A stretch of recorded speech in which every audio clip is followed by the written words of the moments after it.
বাংলাদেশের batting consultant Julian would আবারও তুলে ধরলেন তার আক্রমণাত্মক ব্যাটিং দর্শন। টি-20 ক্রিকেটকে তিনি দেখেন ঝুঁকিপূর্ণ হলেও নিশ্চিত রান তোলার একমাত্র উপায় হিসেবে। তার মতে প্রতিটি ওভারে অন্তত একটি করে ছক্কা মারার লক্ষ্য রাখা উচিত ব্যাটসম্যানদের।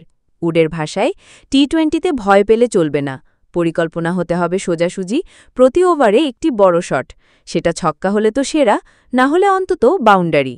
এতে রান রেট নিয়ন্ত্রণে থাকবে এবং বোলারদের উপর চাপ সৃষ্টি হবে।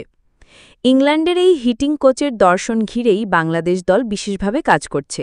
বিশেষ করে পাওয়ার হিটারদের তিনি শিখাচ্ছেন শরীরের শক্তি ব্যবহার করে কিভাবে বলকে গ্যালারিতে পাঠানো যায়। তার কৌশল অনুযায়ী শুধু টেকনিক নয়, মানসিক প্রস্তুতিও বড় ভূমিকা রাখে।